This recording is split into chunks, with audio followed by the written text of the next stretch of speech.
Thomas Reeves returned home from the cardiologist to find his driveway transformed into a yard sale. He slammed on the brakes when he saw a man hoisting his father's footlocker into a car. That footlocker, olive drab metal with worn leather straps, had sat untouched in his garage since 1946. Put that down. Mark, what the hell is this? Dad, calm down. It's just an old trunk. We're clearing space. That was your grandfather's sealed since the war. You had no right. We got $80 for it. Honestly, you should thank us. It was gathering dust. I don't want the money. Go get it back. But the buyer had already paid. The man, a stranger with a kind face and glasses, drove away with the footlocker before Thomas could stop him. Thomas retreated to the garage. The empty spot on the shelf looked like a wound. He sank onto a stool, clutching his chest where a dull ache had settled, the weight of betrayal heavier than any diagnosis. But the footlocker was never just an object. It was a promise, sealed shut when Thomas was still a child. In 1946, Technical Sergeant Charles Reeves came home from the Pacific, a battered army green footlocker clasped in both hands. He carried it into the garage, placed it high on a shelf, and knelt down to speak to his young son. He told the boy, "When I'm gone, you'll understand. Until then, let it be." 64 years Thomas had kept that promise. Through his father's funeral, through his own marriage, through retirement. He never once lifted the lid, never so much as loosened the leather strap. The seal was his inheritance. I failed you, Dad. They sold it for $80 like a garage sale lamp. I was supposed to keep it safe. Instead, I let strangers sit at my curb. Outside, the yard sale tables had been folded. The driveway was empty. Only the ache in his chest remained. He didn't know yet that the footlocker was already on its way back into his life, carried by a stranger who had less right to it but more conscience than his own son. 3 hours before the yard sale, Thomas sat in a cold exam room, his heart pounding harder than the clinic's fluorescent lights. The cardiologist tapped the stress test results. The numbers were not kind. "Your blood pressure is a threat, Mr. Reeves. If we don't intervene, a heart attack or stroke is imminent." Just keep it together, old man. You can't fall apart now. The doctor recommended an angioplasty and a strict regimen. Above all, avoid stress. I'll manage, Doc. I've handled worse. But he didn't believe it. The ache in his chest had been a whisper for weeks. Now it was a shout. He drove home through Springfield's quiet streets, the appointment's weight heavy on his shoulders. He thought of his father, of the empty shelf in the garage, but not of the yard sale that was already happening without him. He was only 10 minutes away from the moment that would break his heart in a different way. When the yard sale tables were folded and the cars gone, Thomas came out of the garage. His voice was stripped raw, but his eyes still held a plea. You could have asked me first. Anything in that trunk was mine to decide. Dad, it was just taking up space. You never even looked at it. I thought you'd forgotten it was there. Forgotten? That footlocker held your grandfather's whole war. I promised him I'd keep it sealed. You broke that promise for $80. $80 is $80. And honestly, if it was so precious, you should have locked it up better. We were trying to help you declutter. Look, here's the money. Just take it. We didn't mean anything by it. But before Thomas could answer, the ache in his chest flared. His hand flew to his sternum, and his knees buckled against the garage door. Now he's having a spell. Mark, let's go. I'm not dealing with this drama. Mark hesitated, then followed his wife. They left Thomas doubled over, his breath thin, alone in the cooling air. Alone in his recliner, chest heaving, Thomas realized the betrayal wasn't just about the trunk. It was that his son didn't care enough to notice he was dying. At dawn the next morning, a practical sedan rolled into the driveway. The passenger seat was empty, but through the rear window, a familiar army green shape was unmistakable. Thomas opened the door before the second knock. The stranger from the yard sale stood there, glasses fogged from the cold, eyes tight with something between guilt and urgency. Mr. Reeves, I'm sorry for showing up like this. I opened the Footlocker last night. I shouldn't have, but it didn't feel right to keep what I found. You brought it back? It's in the car? Yes, and I brought someone who can explain better than I can. She's a history professor from the university. She's waiting in the car. A professor? What could be inside that my father kept sealed all these years? Thomas stepped aside and let Eric carry the footlocker into the living room. The metal clanked against the coffee table like a long, silent bell. It's not just junk, sir. There are photographs, a journal, some kind of Japanese document. I think your father was part of something important. Important? He never said a word, never told me anything. Outside, a second car door opened. Thomas looked up, his heart thudding, waiting for the professor to finish the story his father never told. Mr. Reeves, I'm Dr. Jennifer Moore from the University of Missouri. Eric asked me to come. What he found in your footlocker. It's historically significant. She knelt beside the coffee table and carefully released the old leather straps. The lid lifted without a creak, and cool air escaped, carrying a scent of canvas and time. First, these photographs. They're from an operation on a small atoll near Tarawa, one the history books barely mention. Your father was there. She spread the photographs across the table. Young soldiers in a jungle clearing, a makeshift camp, a bearded man who was unmistakably a younger Charles. This journal, it describes a night patrol that captured enemy plans, an act of valor that may have been overlooked. Listen to his words. We moved at 0200, 3 men, no backup. If we failed, the entire battalion would walk into an ambush. I told them to follow my lead and not think of home, and this, a captured Japanese command document with official seals. It matches the date in the journal. Your father's patrol likely turned to battle. All those years, he never said a single word. He carried this inside and just put it on a shelf. Mr. Reeves, this isn't just your family's story anymore. This is a missing piece of military history. It deserves to be verified and shared. Thomas held the journal against his chest, as if trying to press the words into his ribs. For the first time, the footlocker wasn't a sealed promise, it was an open question. If the patrol account can be verified, your father would qualify for a posthumous service medal upgrade, possibly a Silver Star. This was heroism that was never formally recognized. A Silver Star? For something he never spoke about? What would you have to do to make that happen? I would need your permission to contact the Military Records Division and begin a formal investigation. It starts with witness statements, document authentication. It could take months, but it's possible. And I'd like to return ownership to you, Mr. Reeves. I never should have bought it. It's yours, and whatever comes of it. He gave back the footlocker and isn't asking a dime. My own son asked for $80. In the hallway, Mark and Amanda had been listening. The door was open a crack, and their faces were tight with calculation, not contrition. A Silver Star? Do you know what those are worth? This could be our ticket out of debt. We should have never returned that trunk. Amanda, keep your voice down. He's not going to sell them, but maybe we can still explain things to Dad later. This is a lot. I need to think. Can you give me some time, Dr. Moore? I'm not saying no, I just need to walk it off. He stepped outside, his chest tight, but not only from his heart. The weight of his father's secret was merging with the ache of his son's absence. Thomas didn't stay outside long. He turned back with a heavy breath and asked his guests to come inside for coffee. There was more to see. Stay a while longer. I want to look through this with my own hands, if that's all right.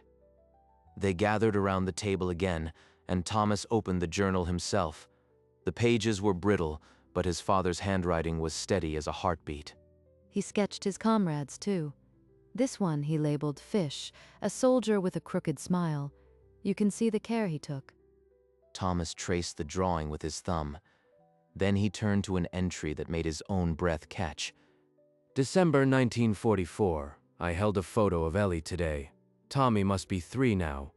I hope he still remembers my face. I was only 3 when he came back. I don't remember his face before that. All I ever had were stories. This journal is a primary source, Thomas, his own voice. It needs to be preserved not just for history, but for your family. Thomas closed the journal slowly, his face harder now, resolve forming like a knot in his chest.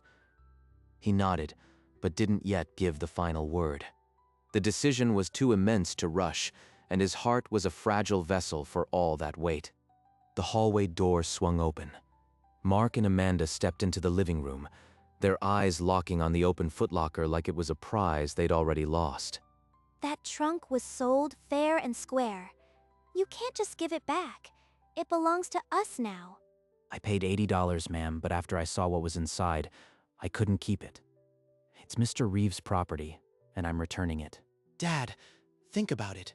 Those medals, that document, they could be worth thousands. We could pay off our debts, help you out too. You've taken enough. You sold my father's memory for $80. You don't get to come in here and demand more. We'll get a lawyer. There's no paperwork saying it's yours again. We sold it. We have the cash, and possession is 9/10. Get out of my house. Now. Both of you. Mark hesitated, but Amanda grabbed his arm and pulled him toward the door. The front door slammed, and the silence that followed was thick as dust. Dr. Moore, I've decided. Do it. Contact the military. Open his story to the world. He deserved that a long time ago. She laid a letter of authorization on the coffee table. Thomas signed his name, and for the first time, the ache in his chest felt like something other than failure. After the others left, Thomas didn't move the footlocker. He sat beside it in his recliner as night crept in, finally ready to go through everything alone. Item by item, he lifted the pieces of his father's war, the folded uniform, the journal, the photographs. Then his fingers brushed the bottom and felt the edge of an envelope. He pulled it out. On the front, in the same careful handwriting that filled the journal, was written, "To my son, when I'm gone." My dear Thomas, if you are reading this, then I kept my promise and never told you what was in this trunk. I hope you've had a good life. The war took many things, but I refused to let it take my son's peace. I did what I had to do. Your job is to live, not to carry my burdens. I know my actions may never be recognized. I made peace with that. What mattered was coming home to you and your mother. All my love, Dad. He never wanted me to open it. He wanted me to let go. Thomas pressed the letter to his forehead, his shoulders heaving. Years of silence from his father were not neglect. They were protection. But now a new conviction hardened in his chest, not to betray his father's wish, but to fulfill it by letting the world know what kind of man Charles Reeves truly was.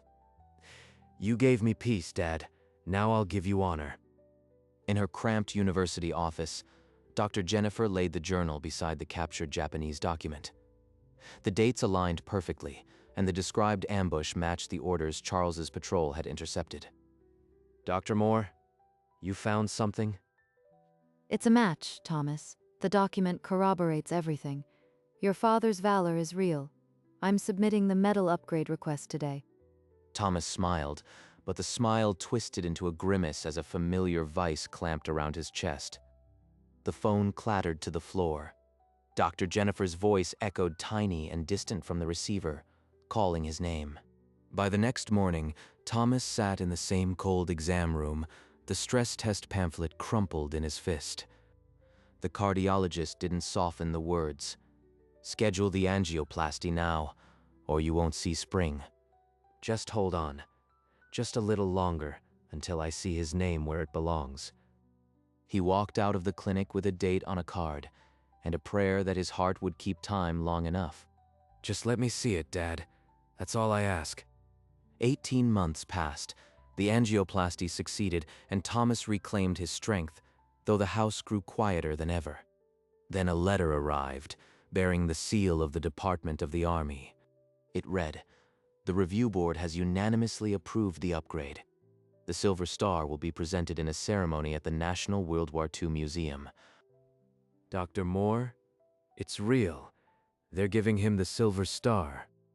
I already know. I'm so proud, Thomas. Eric called me as soon as he got the news. We'll be there. That evening, he wrote 2 invitations, deliberately leaving Mark and Amanda out of the list. Before packing, he opened the footlocker one more time. He removed a pair of worn dog tags, the metal still etched with his father's name. These belong on me now. He slipped the chain over his head, the tags resting cold against his sternum, a weight he welcomed.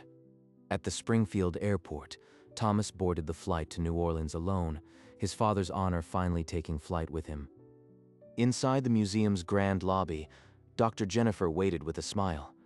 She hugged Thomas briefly, then led him toward a quiet gallery where the exhibit was being prepared. This is where the footlocker will sit. The centerpiece, right under your father's name. Visitors will read his story for generations. Thomas stared at the empty glass, and for a moment he saw both the dusty garage shelf and this polished hall. It's no longer a sealed promise. It's a trophy of his silence. Eric Dalton appeared from the back, wearing a suit that still couldn't hide his modest, earnest nature. I still can't believe I almost sold this with a yard sale sticker. Now it's going to be in a museum. It belongs here. I never really owned it. I was just holding it for him. But I need something to keep. Exact copies of the journal, the photographs.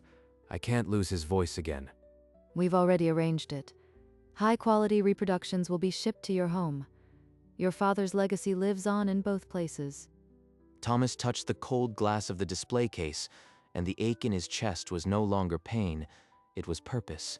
The ceremony hall fell silent as Thomas took his seat in the front row, surrounded by veterans, historians, and museum dignitaries. A speaker stepped to the podium and began to recount what happened on a small Pacific atoll in March 1944. Then he read from Charles's own journal. "We knew if we didn't get those papers, the whole platoon would be dead, so we moved forward." Those are your words, Dad. After all these years. A uniformed officer lifted the silver star from a velvet cushion, its ribbon catching the light. The medal was placed on a jacket representing Charles's uniform, and the officer presented it to Thomas. Thomas held it high for the audience, then pressed it to his own chest beside his father's dog tags. This is for my father, and for every man who never got a parade. The hall erupted in a standing ovation, but even in that thunder, Thomas felt the empty seat beside him like a missing heartbeat. After the ovation faded, Thomas was escorted to the museum director's office where the final deed of gift awaited. I, Thomas Reeves, do hereby donate this footlocker and its contents in perpetuity to the National World War II Museum. Dr. Jennifer handed him the pen. He signed with the same hand that had once traced his father's name in dust. Then, with Eric and Dr. Jennifer beside him, he carried the footlocker into the gallery one final time. He lifted it onto the felt-lined platform inside the glass case. The metal clanked softly, a sound of finality. You did the right thing, Mr. Reeves. Your father would be proud. He's not mine anymore. He's theirs now. He closed the glass door and heard the magnetic latch click, sealing his father into history. Dr. Jennifer pressed a small box into his hands, the promised replica journal, bound in fresh leather. Thomas turned toward the exit, his step lighter than it had been in years. The flight from New Orleans landed just after dusk. Thomas drove straight home. The replica journal box balanced on the passenger seat. He carried it into the garage, the only place that still felt like his father's. He knelt on the concrete and opened the box. Inside lay the replica journal, a small photo album, and a velvet pouch holding a replica silver star. He placed the journal on the shelf first, its leather cover bearing his father's name engraved in gold. He set the album beside it, then hung the star from a nail. He stepped back. The dusty shelf now held a tiny museum, a shrine to a man who asked for nothing. For 18 months, that shelf had been an open wound. Now it was a pulse.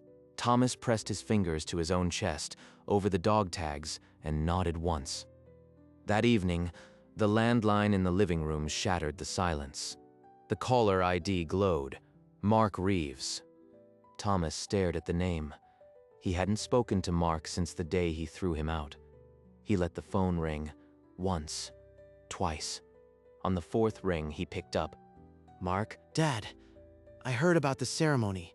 It was all over the news. They said Granddad got a silver star. It was for your grandfather. He earned it a long time ago. So, the medals they gave you, are they worth anything? I mean, for the family. Could we sell them?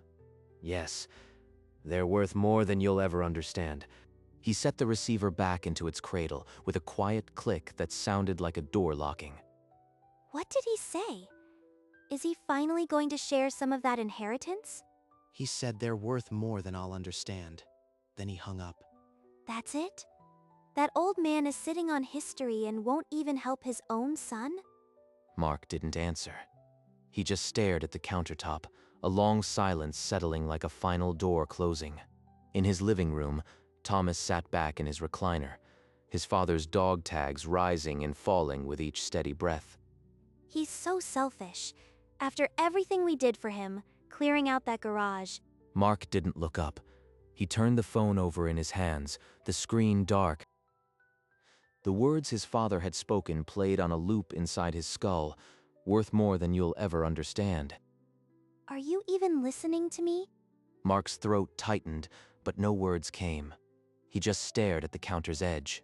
I think he's done with us. The refrigerator hummed into the silence. Amanda crossed her arms, her anger deflating into something smaller. Outside, the streetlights buzzed on. The kitchen held its breath, and Mark sat motionless, the weight of a legacy he never tried to understand finally pressing down. Neither of them moved. The only sound was the soft, indifferent hum of the refrigerator. Evening deepened into a quiet, solitary dark. Thomas hadn't moved from his recliner, but the replica journal now rested in his lap, its cover still carrying the faint scent of new leather. He opened it to the last page, where his father's letter had been faithfully reproduced, every loop of the handwriting intact. I did it, Dad. They know now. A whole room full of people stood up for you. His voice was soft but steady, the prayer of a man who had finally finished a long, unseen conversation. He looked up at the framed photograph of his father on the wall, the one taken in 1946 when Charles first came home. You would have liked this, Dad. All those strangers reading your handwriting, seeing your photos. You're not a secret anymore. He closed the journal and pressed its cover to his lips for a moment, then set it on the side table with care. No more debt to collect. No more weight. Just this. For Thomas Reeves, the war was finally over. No enemy left to fight, no promise left to keep. He closed his eyes, and in the silence of the house, he smiled. Hundreds of miles away, a family paused in front of a glass case inside the National World War II Museum. A father lifted his daughter so she could see the old photographs and the journal with handwriting almost too neat to be real. The plaque beneath bore a name, Technical Sergeant Charles Reeves. Below it, the silver star glinted under careful lighting. But the real monument sat in a Springfield garage. The replica footlocker rested on the old shelf, its metal still catching the slant of morning light. Beside it, the replica journal, the photo album, and the star hung on a nail. No crowds came here, no plaques announced its meaning. Only the wind through the half-open door, scattering a few dry leaves across the concrete. The legacy of Charles Reeves lived in two places now, a museum for the world, and a dusty garage for a son who finally understood. And both were enough. On a cool Saturday morning, Thomas carried a small bunch of daisies into the garage, their stems still damp from the sink. He laid them beside the replica footlocker, their white petals bright against the olive-drab metal. His fingers brushed the steel, tracing the same worn curve that had once held his father's promise. He stepped back, taking in the tiny shrine, the journal, the photos, the star on its nail. He turned to the framed photograph of his father on the wall, the sepia image from 1946. Then he spoke, not to anyone, just to the quiet. Some things are worth more than money. They're worth remembering, A towhee called from the yard, and in the distance, a train horn sounded twice, long and low. The image began to fade, the colors leaching into a gentle sepia, as if time itself was claiming the moment. Then only the photograph of Charles remained, a young soldier smiling from a world 80 years gone, until that too folded into black. A black screen held for a long moment, silent except for the memory of a train horn fading into nothing. Then the photograph of Charles Reeves returned, sharper than before, his smile unbroken by time. In the quiet, a single line appeared beneath the image, white text against the dark. Honoring the silent heroes. The words stood for Charles Reeves, for every soldier who carried their war in a sealed trunk, and for the son who finally opened it. No music swelled, no narrator returned, just the photograph and the silence.